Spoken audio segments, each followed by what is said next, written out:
Good morning, America, and welcome to Economy USA. I'm McKellen Foth, and let's get into our main discussion about today.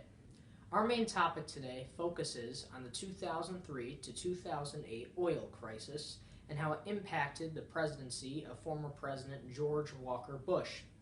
I recently sat down with George W. Bush and interviewed him about the economic consequences on the United States of America, as well as the rest of the world, by this oil crisis, as well as how the formation of OPEC led to some of these consequences during both his and his father's presidencies. So without further ado, let's get into our discussion and our interview with President George W. Bush. Thank you. Good morning, Mr. President. How are you, Mac? Very good. How are you, sir? Very good. We going to start with that interview? Certainly. Very well. I'm going to film it in my home office because I don't have an Oval Office anymore. Mr. Obama has one. Let's get to the interview. So, Mr. Former President, can you please explain to our audience watching how oil has affected the United States economy over the many years that you were in office? Well, Mac, since the formation of OPEC back in 1960, I believe, they slowly found ideas to herdify America and the world, for that matter. From 2003 to 2008, there was a long-term energy crisis, unlike the other two. Oil prices went from $25 a barrel to $147 by July of 2008. I spent much of my presidency trying to stabilize the economy.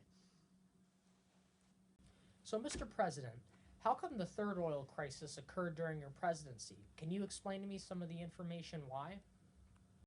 Oh, the camera's on. Well, because in general, there was a less supply of oil, and there was also greater demand from countries like China, and that essentially is what jacked up the price of oil.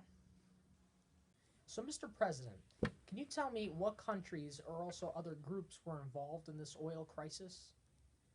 Well, Mac, I might sound like Donald Trump for a minute on this one, but belligerent was China. China was a belligerent. Inside word supposed to stay in, outside word supposed to come out, but that time an inside word popped out. But, you know, the whole world was involved in this here crisis. America, our friends Canada, Russia across the ocean, as well as oil-producing organizations like OPEC, and mainly other Middle Eastern countries. So how was the region really affected by this crisis? Wait a minute, which region? Well, I was thinking like the Middle East. I mean, that's, where a lot of the large oil organizations are, where they're located. Oh, well, the Middle East generally made a lot of money because the prices got jacked up so high. Their profits multiplied, which you can see in many of the skyscrapers they have today. Butler, give me my coffee. Here you go, sir. Thank you. Get out of here. That's all I have to say. Now, Mr. President, did this event really affect the rest of the world, or was it just the United States of America during your presidency? Well, during that time, I can remember watching Toy Story in the Oval Office when in came Vice President Cheney yelling at me saying the oil price has spiked from $30 to $60 a barrel in only a matter of a couple of days. Thought he was going to have another heart attack. Hey, get out of here. I'm doing an interview. That's, well, that's great, but how did this event really affect the rest of the world and not only the United States? Well, the rest of the world suffered much like America. Less money in their wallets because they had to pay so much for oil or gasoline for their car, which further resulted in less money being spent on businesses, such as a restaurant or movie theater. That decreased the stock value of those companies, which then resulted in financial collapse. And you know financial collapses. So, oil crisis really led to the Great Recession. So, Mr. President, after all these events occurred, how did the world really get back on its feet, grow strong again, and also grow a lot more powerful after this crisis?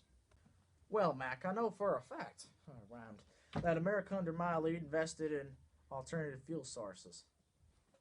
So specifically, Mr. President, what kind of fuel sources were involved in this crisis or this situation? Well, my favorite fuel source would be nuclear energy. Let me say that again. Nuclear energy. Because I don't know why it's my favorite, but well, ethanol and natural gas are out there too. I had a lot of programs for trying to launch those and make them the new fuel source because, well, I have another thing to present. Uh, OPEC wants to hurt America. Prices are so low right now, and because OPEC wants to destroy American oil production by lowering the prices so other American oil companies can compete.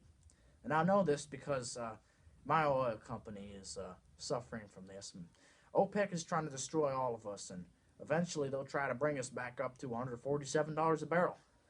They may even make it worse. And, that is why America is addicted to oil. And that is why we need to fix this problem and bring us all to peace. Well, Mr. President, it's truly been an honor to do this interview with you.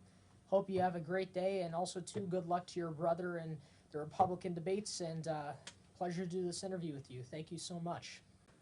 Jeb really appreciates it. Wait, that's Hillary. She's the opposite of Jeb. Jeb's right there. He wishes you thank you. Yeah, wishes you thank you. Toodaloo, Mac. Thanks for everything. Well, everyone, that was our great interview with former President George Walker Bush. Thank you all for watching, and I hope you have a splendid evening. Thank you.